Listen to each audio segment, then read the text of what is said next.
ಶುಭೋದಯ. ಇಂದಿನ ಪಂಚಾಂಗ ಕಲಿಯುಗಾಬ್ದ 5122, ಶ್ರೀ ಶಾಲಿವಾಹನ ಶಕ 1942, ಸ್ವಸ್ತಿ ಶ್ರೀ ಶಾರ್ವರಿ ನಾಮ ಸಂವತ್ಸರ, ಉತ್ತರಾಯಣ, ಹೇಮಂತ ಋತು, ಮಾರ್ಗಶಿರ ಮಾಸ, ಕೃಷ್ಣ ಪಕ್ಷ, ತಿಥಿ ಏಕಾದಶಿ, ನಿತ್ಯ ನಕ್ಷತ್ರ ವಿಶಾಖ. 9 ಜನವರಿ 2021 ಶನಿವಾರ. ಎಲ್ಲರಿಗೂ ಶುಭವಾಗಲಿ. ಪ್ರೀತಿಯ ವಿದ್ಯಾರ್ಥಿಗಳೇ, ಯೋಗಕ್ಷೇಮಂ ವಹಾಮ್ಯಹಂ ಎಂಬುದು ಶ್ರೀಕೃಷ್ಣ ಪರಮಾತ್ಮನು ನೀಡಿದ ಭರವಸೆ. ದೊರಕದೇ ಇರುವುದನ್ನು ಪಡೆದುಕೊಳ್ಳುವುದು ಯೋಗ. ಹಾಗೆ ದೊರಕಿರುವುದನ್ನು ಯಾವಾಗಲೂ ಉಳಿಸಿಕೊಳ್ಳುವಂತೆ ಮಾಡುವುದು ಕ್ಷೇಮ. ಅನನ್ಯ ಭಕ್ತಿಯಿಂದ ಭಗವಂತನನ್ನು ನಂಬಿದರೆ ನಂಬಿದವರ ಕೈ ಬಿಡದವನು ಆತ.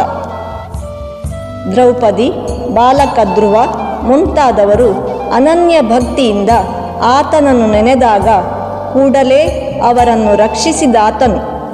ಈ ಕಾಲದಲ್ಲೂ ಸಜ್ಜನ ಸಾಧು ಸಂತರ ಮೂಲಕ ಕಷ್ಟದಲ್ಲಿರುವವರನ್ನು, ಧರ್ಮ ಮಾರ್ಗಿಗಳನ್ನು ಸಂರಕ್ಷಿಸುವವನು ಶ್ರೀಕೃಷ್ಣ ಪರಮಾತ್ಮ.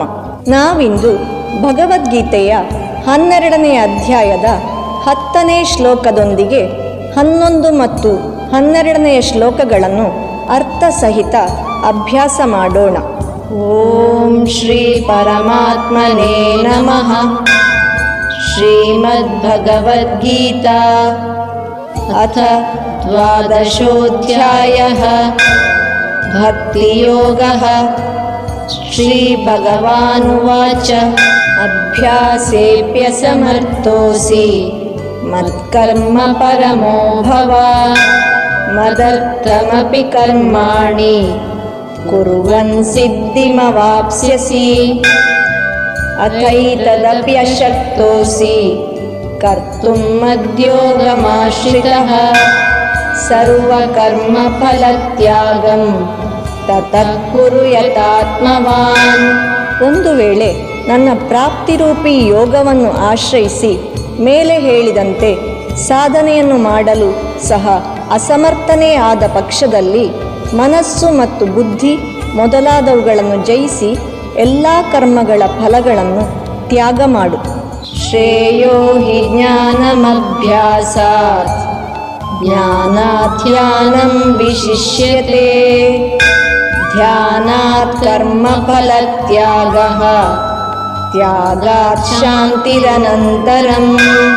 ರಹಸ್ಯವನ್ನು ತಿಳಿಯದೆ ಮಾಡಲಾದ ಅಭ್ಯಾಸಕ್ಕಿಂತ ಪರೋಕ್ಷ ಜ್ಞಾನ ಶ್ರೇಷ್ಠ. ಪರೋಕ್ಷ ಜ್ಞಾನಕ್ಕಿಂತ ಪರಮಾತ್ಮನಾದ ನನ್ನ ಧ್ಯಾನ ಶ್ರೇಷ್ಠ. ಮತ್ತು ಧ್ಯಾನಕ್ಕಿಂತಲೂ ಕರ್ಮಫಲಗಳನ್ನೆಲ್ಲ ನನಗಾಗಿ ತ್ಯಾಗ ಮಾಡುವುದು ಶ್ರೇಷ್ಠ. ತ್ಯಾಗದಿಂದ ಕೂಡಲೇ ಪರಮಶಾಂತಿ ಲಭಿಸುತ್ತದೆ. ಹರಿ ಓಂ. ಶ್ರೀಕೃಷ್ಣಾರ್ಪಣಮಸ್ತು. ಹರಿ ಓಂ.